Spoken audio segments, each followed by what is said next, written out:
Hey everyone, welcome or welcome back. My name is Justin and this is Dad Discovers, where I'm learning about the world through YouTube. Today we're checking out a video titled, What Pub Culture Really Looked Like in 1980s Britain.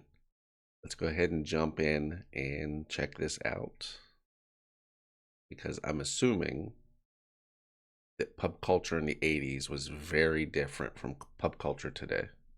Can you remember what pub culture really looked like in the 1980s Britain? It wasn't just about warm beer and smoky rooms, it was a battlefield where tradition fought modernity for the soul of British social life. Every corner pub held court like a medieval hall, where working-class philosophers solved world problems over pints of bitter that cost less than 80 pence. Yet behind those nicotine-stained walls, something extraordinary was happening. The very institutions that seemed eternal were teetering on extinction, saved only by a revolution nobody saw coming. One that would transform soggy crisps and flat lager into a cultural renaissance that still shapes how we drink today. The 1980s pub scene emerged from the ashes of the 1970s brewery monopolies, when six massive companies, Allied, Bass, Courage, Grand Metropolitan, Scottish and Newcastle, and Whitbread, controlled nearly everything you drank. I've not heard of any of those beers, but I was born in 83 and can barely remember, the late 80s. I was so young that I was thinking about, kid things, my toys and cartoons. So I don't remember a whole lot about the 80s. CAMRA, the campaign for real ale, had been battling since 1971, but it was in the 80s when their crusade truly caught fire. These weren't just beer snobs in tweed jackets, though there were plenty of those. They were cultural warriors fighting against the homogenization of British drinking culture. Real ale in the 80s meant something profoundly different from today's craft beer movement. These were living beers, still. Now, I don't know if these videos, these clips that they're showing are cherry-picked or what, but every one of these, the pubs are like super busy. Like there's a lot of people in there. Fermenting in the cellar, pulled through hand pumps by landlords who knew exactly when each cask reached perfection. The temperature mattered. Not cold like the fizzy lagers creeping in from the continent, but cool around 11 to 13 degrees Celsius, where the complex flavours of British hops and malts could properly express themselves. What most people forget is how close we came to losing it all. By the early 1980s, the big breweries were pushing keg beers hard. Pasteurized, filtered, force-carbonated products that lasted longer and required less skill to serve. They marketed these as modern and consistent, implying that real ale was somehow backwards and unreliable. The Big Six controlled 75% of beer production and owned 3/4 of Britain's tied houses. The real scandal of the decade came with the beer orders of December 1989, statutory instruments that restricted the number of tied pubs that could be owned by large breweries in the United Kingdom to 2,000. This government intervention meant to increase competition, accidentally saved British brewing culture from corporate extinction. Overnight, the landscape changed. Independent landlords could suddenly stock whatever beers they wanted, leading to an explosion of choice that would have been unthinkable at the decade's start. And here's where it gets interesting. That makes me think about our breweries today that we have here. Like you go into a brewery, there's one in my town, and you go in there and their list of beers is like so long, and I've never heard of any of them. Like they have the regular domestic beers that everywhere has here, but they have a long list of like locally brewed beer. If you're enjoying these forgotten stories about British pub culture, make sure to hit that subscribe button, because we're about to reveal something about 80s pubs that even your dad probably doesn't remember. Walk into any 80s pub on a Tuesday night and you'd find serious competition underway. Not just casual games, but league matches with trophies, prize money, and local pride at stake. Darts wasn't merely throwing arrows at a board, it was mathematical warfare, where working men who'd left school at 15 could calculate out finishes faster than a computer. The dartboards themselves tell a story. Bristleboards made from sisal fibres, they need rotating every few weeks to prevent wear patterns. Good landlords knew exactly when to turn them, maintaining that perfect playing surface. The oak.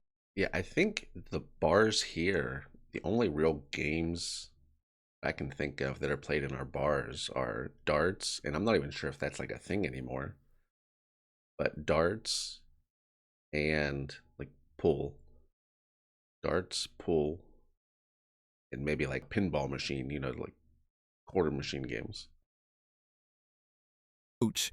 That line you stand behind was precisely 7 feet 9 1/4 inches from the board, measured with religious devotion. Every pub had its local legend, usually named Terry or Big Dave, who could finish on double top with his eyes closed after 8 pints. Pool tables dominated the back rooms, those massive 7-foot slate bed monsters. I have seen in bars in the past people get, drunk, very drunk, and they go try to throw darts and they're throwing them everywhere except at the board. That cost a week's wages to Yeah, recloth. pool right here. The 80s saw the great schism between yellow and red balls versus spots and stripes, with regional variations causing heated arguments when teams from different areas met. In Northern England, you played yellows and reds, with specific rules about potting the black that could spark fights if misunderstood. But here's what's truly fascinating. Games like Bat and Trap, Skittles, and Shove Happenny were still thriving in certain regions. Bat and Trap, virtually I don't know what any unknown of these today, are. survived in Kent pubs where leather-faced old boys would demonstrate techniques passed down through generations. The game involved hitting a wooden trap to launch a ball, then striking it before it hit the ground. Cricket's violent cousin played in spaces barely bigger than a living room. Table skittles, with its suspended ball on a chain, required a delicate touch that belied the rough hands of its players. Plasterers, bricklayers and mechanics would display surprising finesse, spinning that ball with English that would make a snooker player jealous. These weren't just games, they were social rituals that determined pecking orders and settled disputes without violence. Usually. That's a serious darts player right there. He had the pinky out. He was precision. Snacks. Before gastropubs and artisanal Scotch eggs, 80s pub food inhabited a strange twilight zone between sustenance and punishment. The pickled egg jar on the bar wasn't decoration. People actually ate them, usually on a dare or after sufficient liquid courage. These eggs, floating in their cloudy brine like specimens in a mad scientist laboratory, had often been there since the previous decade. Pork scratchings weren't the boutique pork crackling you find today. These were industrial-strength toothbreakers, complete with occasional bristles that reminded you this was once an actual pig. The good ones could strip the enamel from your teeth. The bad ones might actually break them.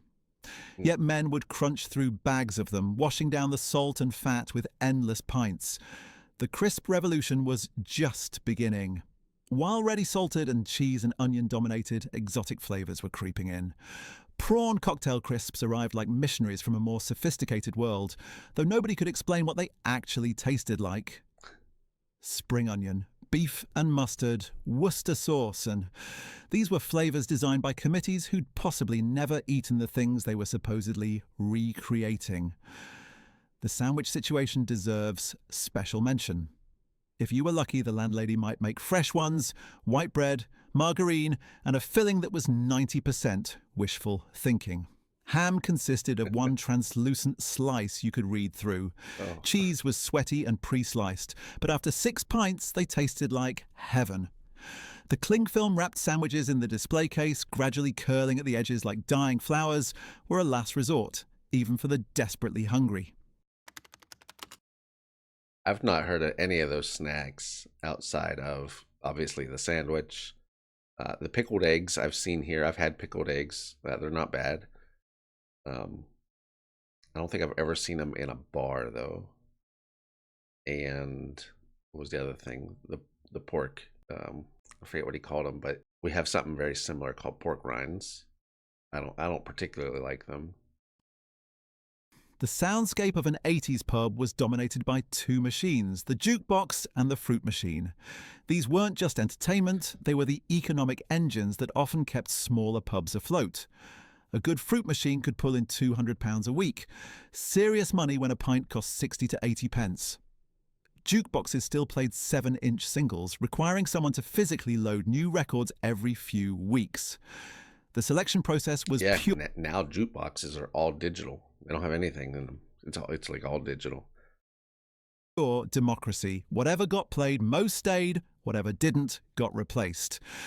This created fascinating musical time capsules. You'd find Duran Duran next to Jim Reeves, the Specials rubbing shoulders with Val Doonican. Certain songs became pub anthems through sheer repetition. Come On Eileen wasn't just popular, it was architectural, built into the very walls through constant play. The fruit machines were primitive compared to today's computerized bandits, but they had personality. Regular players knew their quirks. Which machine paid out after showing 3 melons, which one never released its hold feature before taking 20 quid. The sound. I'm glad it just said that, quid. What is quid? Because I've heard it in other videos, and they're talking about money. You know, they're usually like 20 pound. But I've heard a couple of videos say something like it costs 20 quid. Is that just a different currency, or is that like the specific bill? But yeah, somebody let me know what a quid is. Sounds are burned into a generation's memory.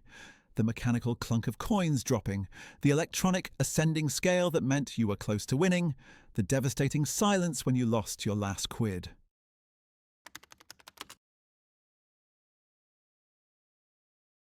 Here's a fact that modern drinkers can barely comprehend. Until August 21st, 1988, pubs in England and Wales had to close between 3 p.m. and 5 p.m., Monday through Saturday.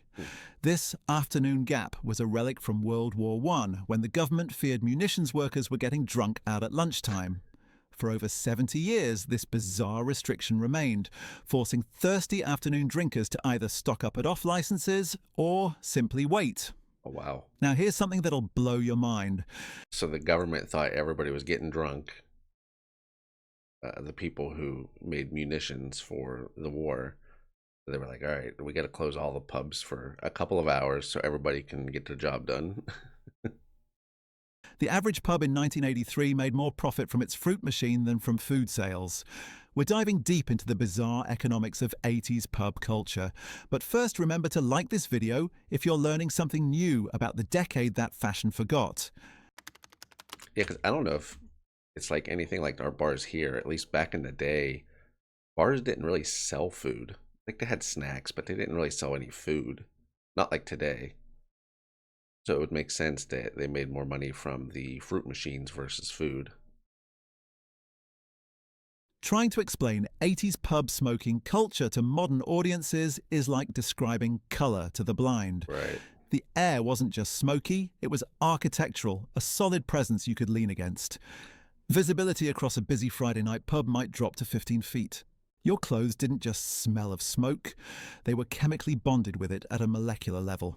By 1982, a packet of... I do remember the cigarette machines when I was real young.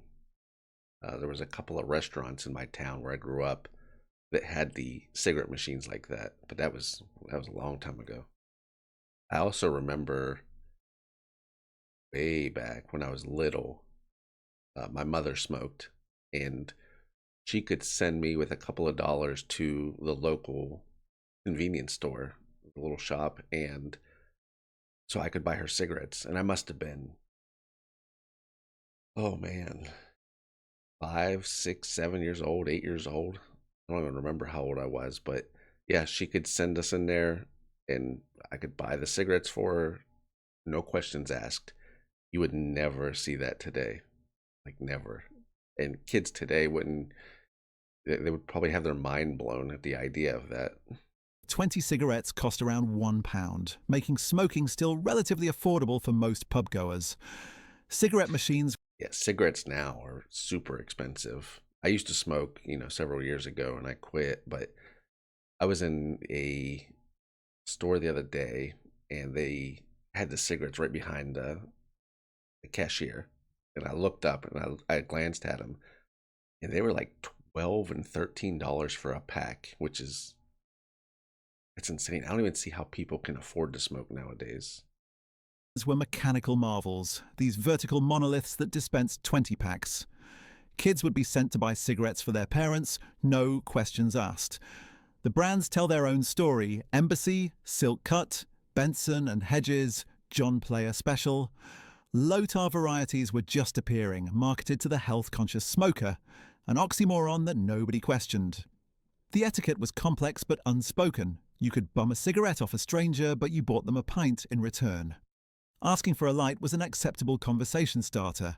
Rolling your own marked you as either very poor or deliberately eccentric. Pipe smokers occupied their own elevated category, tolerated like elderly relatives with questionable habits. I remember when I was a kid, I would see the older gentlemen, with the pipe hanging out of their mouth, and I always thought that was like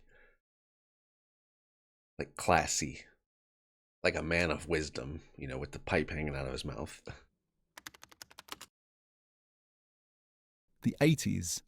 Pub landlord was a unique species, part businessman, part social worker, part bouncer. They weren't employees, but tenants of the brewery, running their pub like a personal fiefdom.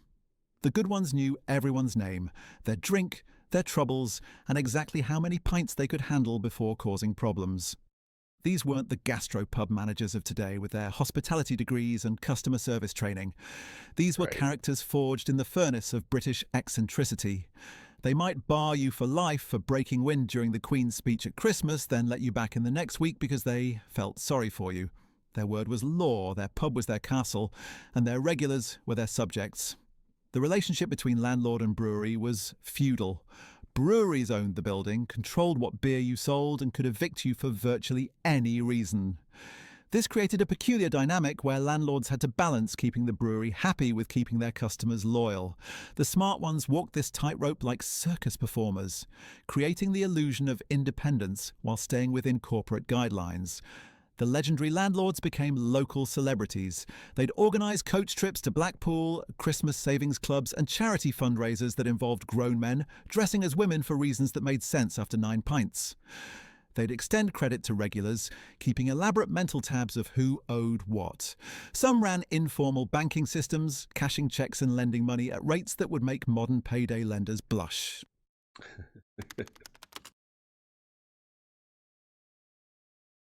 Let's not romanticize it. 80s pubs could be violent places. Friday night fights were so common they had their own terminology. A straightener meant settling. Yeah, I've seen plenty of fights break out in bars when I was younger, like plenty of fights. But that's what happens when you mix alcohol and usually younger people. Differences with fists outside. Glassing entered the vernacular as pint glasses became weapons.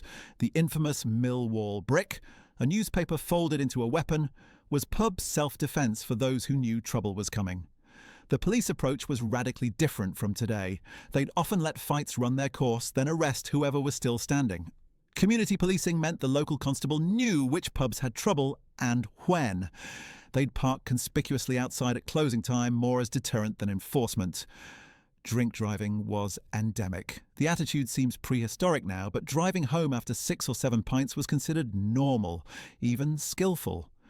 "I drive better when I've had a few," was an actual argument people made with straight faces. Pub I've car heard parks that. on Friday nights were demolition derbies waiting to happen. The breathalyzer existed, but was rarely used unless you'd actually crashed. The casual discrimination of 80s pubs would trigger modern audiences. Many establishments had unwritten rules about who was welcome and who wasn't. Women in some traditional working men's pubs couldn't order at the bar. They had to send their men. These weren't occasional incidents, but systematic, accepted discrimination that nobody with power questioned. After the official closing time, selected pubs transformed into private clubs. The lock-in was British rebellion at its most refined, technically illegal but culturally essential. Curtains drawn, doors locked, lights dimmed, the chosen few would drink until dawn while maintaining the fiction that they were private guests of the landlord. Getting invited to a lock-in marked your acceptance into the pub's inner circle. These weren't advertised or discussed openly. A meaningful look from the landlord, a subtle nod toward the back room, maybe the phrase, "You staying for afters?" These were your invitation to the secret society. The economics were pure cash, no questions asked. Prices might drop since there was no tax being paid, or they might rise because where else were you going to go? The atmosphere changed completely. Hierarchies dissolved, strangers became friends, and the landlord might actually sit down and have a drink with you. Police knew lock-ins happened, but largely turned a blind eye unless complaints were made. The unwritten rule was keep the noise down and don't cause trouble. Break these rules, and not only would the police shut you down, but you'd be barred from every pub in a 5-mile radius. The bush telegraph between landlords was faster than the internet and twice as unforgiving. So, what was the point in the lock-ins? Is there like a law or a rule that you have to stop serving at a certain time, like in the night? I know here, um, pretty much all of the bars close at 2 a.m. or earlier, but I think 2 o'clock's the cutoff time per like state law. Because here, 2 a.m.'s cut off, and then in 7 a.m.'s the earliest you can buy alcohol or beer at the grocery store or the liquor store. And then on Sundays here, you can't buy until noon. And I don't think you can buy liquor at all on Sundays. At least not like at the store. Despite all its flaws, the 80s pub was perhaps the last truly democratic space in British society. Company directors drank next to dustmen, teachers played darts with builders, and social class temporarily dissolved in the universal solvent of alcohol. Your accent, your job, your background, none of it mattered if you bought your round and didn't act like a pillock. This democracy had limits, obviously. The barriers faced by women, minorities, and anyone outside the mainstream were real and often insurmountable. But within its constraints, the pub offered something we've lost: a physical space where different tribes of Britain actually mixed, rather than existing in their own bubbles. The conversations were different too. Without smartphones, people actually talked to strangers. Without social media, arguments had... I do remember those days. I mean, that was just even in the 90s and the early 2000s. But now that's nothing. You walk into a restaurant or a bar now, and it seems like everybody's, like this on their phone, like everywhere you look. had to be settled by memory, leading to epic disputes about football statistics or historical facts that could last weeks. The pub encyclopedia, usually incomplete and decades out of date, was the final arbiter of truth. By 1989, the writing was on the wall. The beer orders were about to reshape the entire industry. Young people were discovering wine bars and clubs with DJs instead of jukeboxes. The traditional pub was evolving or dying, depending on your perspective. The pub codes that emerged from the beer orders would transform the industry, turning pubs into investment vehicles rather than community assets. What had been a complex monopoly of 6 brewing giants became a different kind of monopoly. Pub-owning companies that controlled thousands of venues but brewed no beer themselves. Those who lived through 80s pub culture carry its memories like tribal tattoos, invisible to outsiders but immediately recognizable to fellow survivors. They remember when every pub had personality, when landlords were local legends, when a good night out cost less than a tenner, including chips on the way home.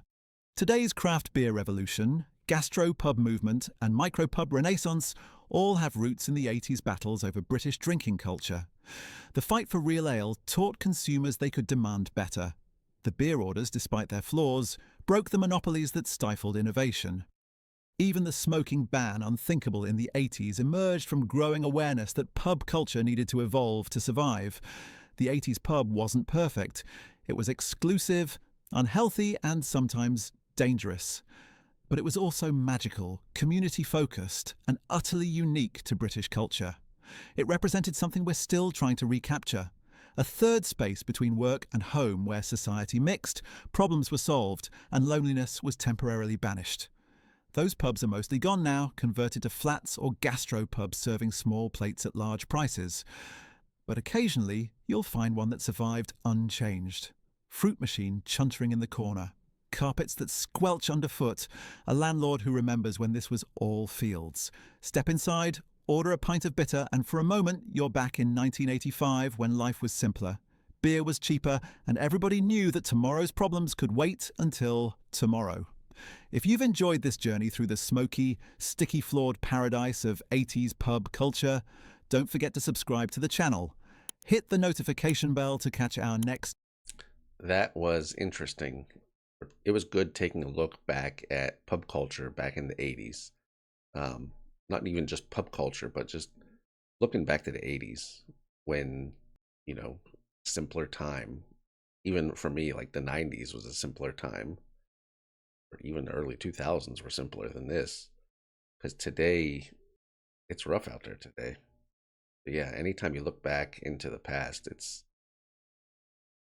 can be fun, especially pubs. But yeah, that was interesting. That was fun. Thank you for checking this out with me, and I hope to see you in the next one.